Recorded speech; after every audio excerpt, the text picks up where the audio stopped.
매우 독특한 인생을 살았던 한 사람에 대해서 이야기를 하려고 합니다. 이 사람은요, 22살이라는 나이에 인생의 첫 사업을 시작을 합니다. 그런데 보기 좋게도 이 사업은 실패하고 맙니다. 그리고 그 다음에 23살에는 지방의회 선거에 입후보하며 출마했으나 낙선하고 맙니다. 그리고 그 다음에 다시 24살이 되어서 다시 사업에 도전하지만 실패를 하고 맙니다. 그렇게 그의 20대는 이렇게 지나가고요. 34살이 되어서 지방의회 선거에 다시 도전하지만 실패합니다.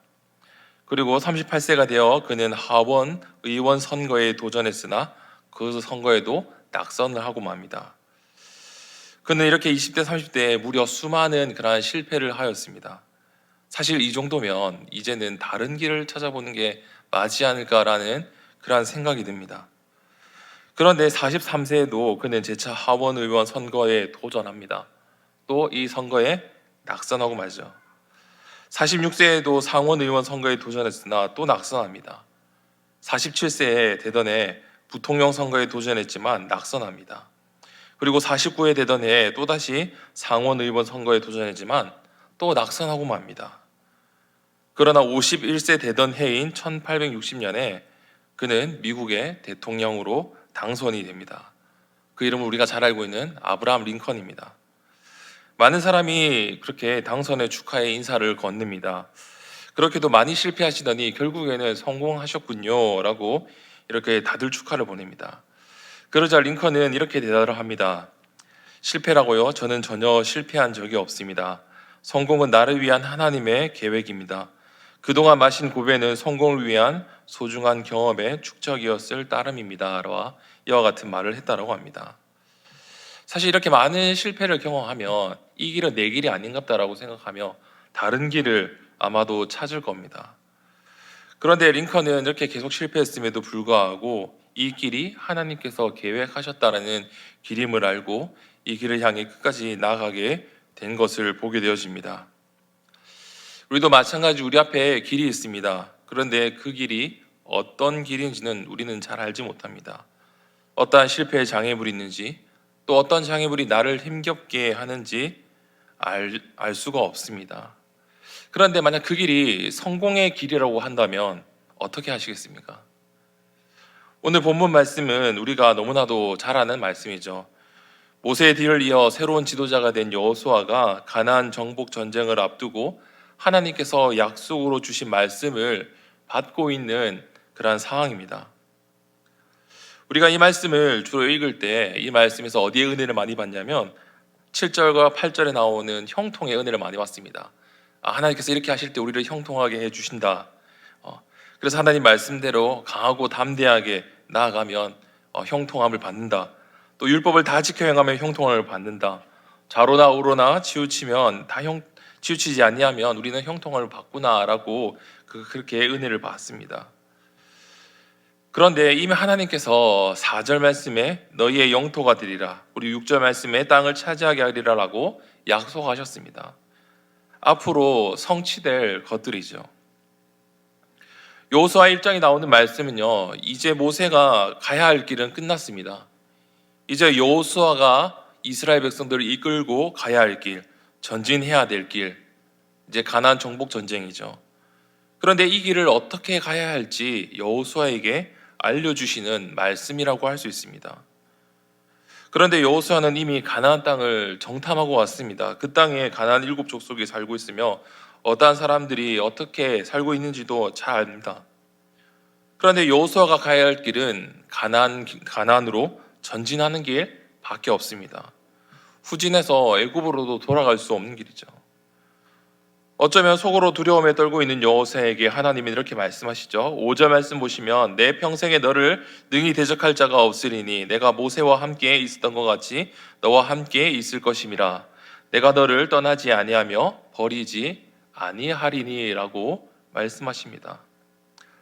하나님께서 모세와 함께 하셨던 것 같이 너가 그렇게 가나안 땅을 전진하는 가운데서도 늘 언제나 함께 하시겠다라고 말씀을 하십니다. 그리고 이제 여호수아는 가나안 땅으로 전진해야 됩니다. 하나님께서 이 여호수아에게 어떻게 하라고 말씀하시나요? 그리고 우리도 앞으로 계속 나아가야 될 그 신앙의 길, 사명의 길, 어떻게 살아가야 할까요? 오늘 말씀을 통해서 그 은혜를 함께 살펴보기를 원합니다. 첫째로는 우리가 마음을 강하고 담대하게 해야 한다라는 겁니다. 오늘 본문 6절에 이렇게 말씀하죠. 강하고 담대하라. 그리고 7장 앞부분에도 이렇게 말씀합니다. 오직 강하고 극히 담대하여 라고 말씀합니다. 하나님께서 강하고 담대하라라는 말씀을 무려 2번이나 반복해서 그렇게 말씀을 하십니다. 이를 볼 때 지금 여호수아는 이 가나안 정복 전쟁이라는 것을 앞두고 너무나 두려워 떨고 있는 것이 아닐까라는 그런 생각이 듭니다. 하지만 이미 여호수아는 모세와 함께 그 광야 40년간 함께하며 하나님께서 어떻게 행하시는지 이미 눈으로 보고 직접 경험한 자입니다. 그러므로 지금 그는 사실 두려워 떨고 있는 상황은 아닌 것이죠. 그러면 하나님께서 왜 이와 같이 말씀하셨을까요? 이 강하고 담대하라는 이 원래의 의미를 우리가 살펴봐야 됩니다. 이 강하고라는 말에 의미가 있는데요. 손에 힘이 있는 상태를 말합니다. 그리고 담대히 하라라는 이러한 말은 무릎에 힘이 있는 상태라는 그러한 의미를 가지고 있습니다. 그러면 강하고 담대하라는 결국 뭐죠? 손과 무릎에 다 힘이 있는 상태를 말하는 거죠. 손과 무릎에 힘을 주고 그렇게 앞으로 나아가라라는 겁니다. 참 요즘 날씨가 많이 추우시죠? 춥기도 하고 바람도 굉장히 많이 붑니다. 이 바람이 불지 않을 때는 어떻게 우리가 사실 걸어가도 상관이 없는데 정말로 바람이 너무나도 많이 부는 날에는 사실 힘을 주지 않으면은 바람 가운데 걸어가기도 힘들죠. 근데 때로는 우리가 그런 너무나 갑자기 확 부는 바람에 우리의 몸이 휘청거릴 때가 있습니다. 우리의 몸에 힘을 주지 않으면 그렇게 될 때가 있다는 거죠. 강하고 담대하라라는 것은 흔들리지 않는 것을 말합니다.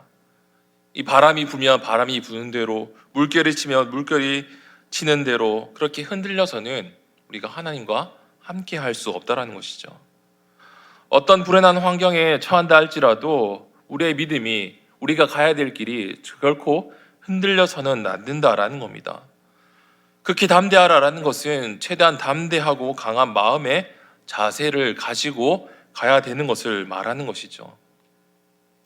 이제 이스라엘은 가나안 정복 전쟁이라는 어쩌면 지금까지도 해온 어느 전투보다도 엄청난 큰 대업을 앞에 두고 있는 상황입니다. 어쩌면 지금까지도 잘해왔는데 그저 하면 되겠지라는 그런 마음 자세로 나아갔다가는 이 가나안 정복 전쟁이라는 엄청난 대업 앞에서 언제든지 실패하고 넘어질 수 있습니다. 우리는 되게 강하고 담대할 때가 있습니다. 그런데 때로는 그렇지 않을 때도 많다라는 거예요.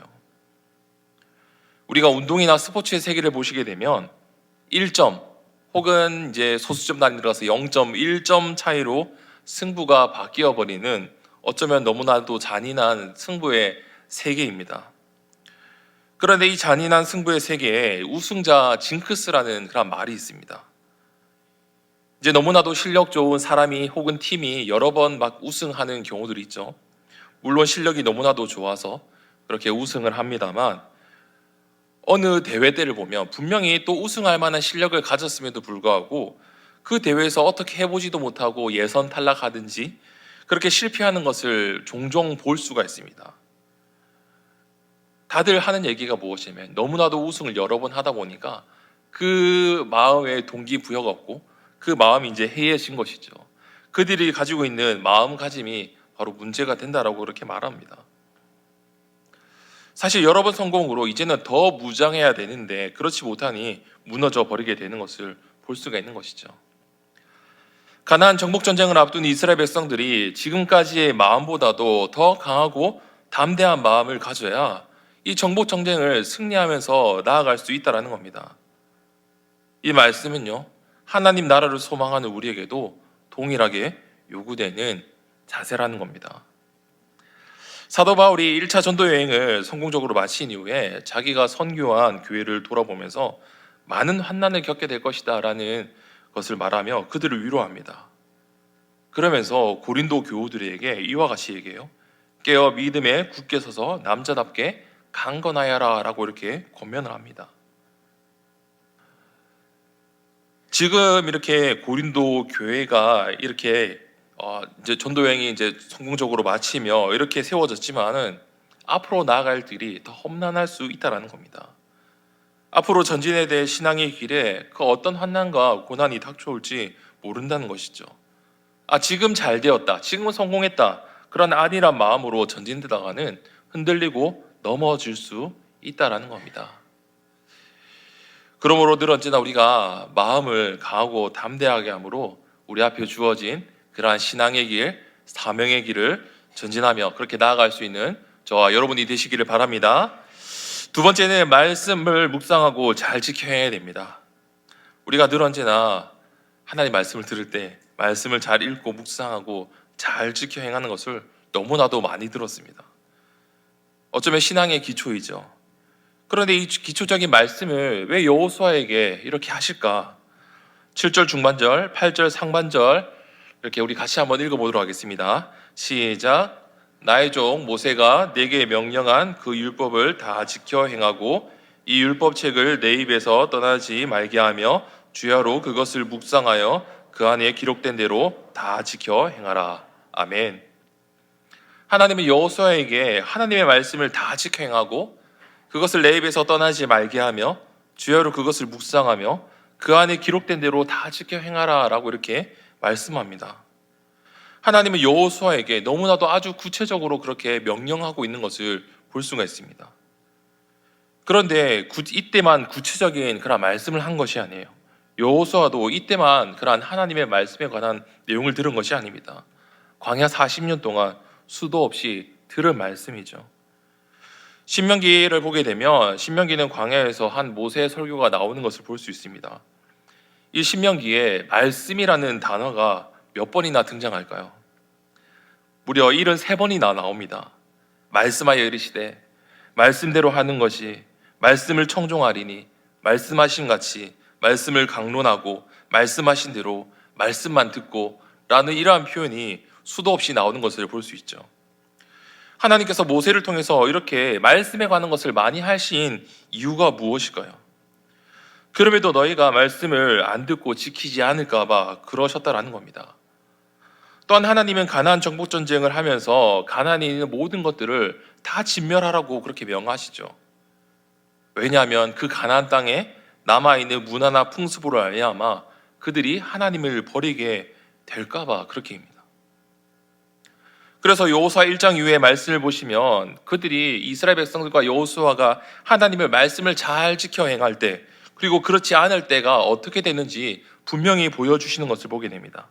간단하게 살펴보면요, 여호수아 3장을 보면 하나님의 말씀을 듣고 그들이 그대로 하여서 요단강을 건너가게 됩니다.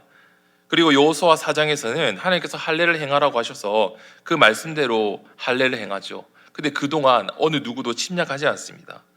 그리고 여호수아 6장에 하나님 말씀대로 여리고성을 도니 그 여리고성이 결국은 무너지게 되었죠. 그리고 여호수아 7장에서 하나님께서 하지 말라고 하신 말씀을 지키지 않은 아간 때문에 결국은 아이성 전쟁에서 크게 패하고 맙니다. 그리고 여호수아 8장에서 하나님 말씀대로 행하니 이 패배한 아이성 전쟁에서 크게 승리를 합니다. 그리고 여호수아 9장에서는 하나님의 말씀을 따르지 않아 기브온 족속과 화친 조약을 맺게 되는 그러한 일이 벌어집니다.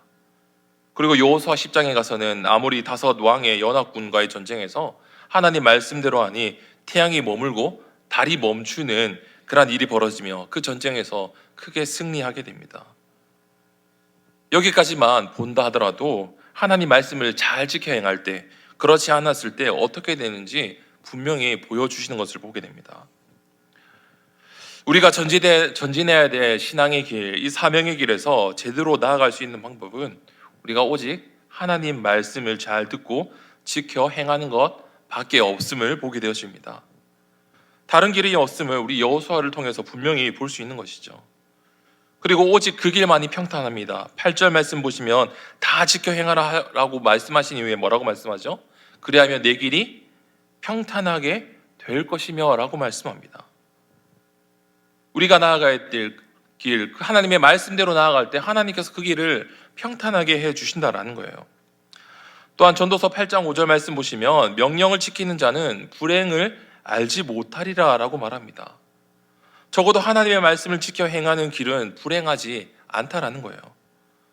또한 우리가 잘 아는 말씀, 주의 말씀은 내 발의 등이요 내 길의 빛이니이다 라는 시편의 말씀을 너무나도 잘 압니다. 우리의 신앙의 길, 사명의 길을 제대로 전진하며 나아가는 방법은 오직 하나님의 말씀을 잘 지키는 것밖에 없다는 것을 보게 됩니다. 물론 지금까지도 늘 언제나 하나님의 말씀을 사모하고 하나님의 말씀을 지키기에 그렇게 힘써 행해왔지만 우리가 무엇보다도 더욱더 이 하나님의 말씀을 늘 가까이 두시고 하나님 말씀을 지켜 행하기에 더욱더 힘쓸 수 있기를 소망합니다. 그런 가운데 어떤 상황 속에서도 말씀을 잘 지켜 이 신앙의 길, 나의 사명의 길을 제대로 전진하며 나아갈 수 있는 저와 여러분이 되시기를 바랍니다. 마지막으로 좌우로나 우로나 우리가 치우치지 말아야 되는 것을 보게 되었습니다. 오늘 본문 7절 후반부에 이렇게 말합니다. 우로나 좌로나 치우치지 말라. 좌로나 우로나 혹은 우로나 좌로나 치우치지 말라라고 하나님께서 여호수아에게 명하십니다. 이게 무슨 말일까요? 이 말씀도 신명기에 보면 무려 5번이나 그렇게 기록된 것을 보게 됩니다. 신명기 2장 27절을 보게 되면요, 내가 큰 길로만 행하고 좌로나 우로나 치우치지 아니하리라 라고 말씀합니다. 하나님께서 명하신 큰 길로만 가고 좌로나 우로나 치우치지 말라 하시죠. 또한 신명기 5장 32절 보면 너희는 삼가 행하여 좌로나 우로나 치우치지 말고 라고 말씀합니다. 하나님께서 명하신 대로 좌로나 우로나 치우치지 말라고 말씀하시죠.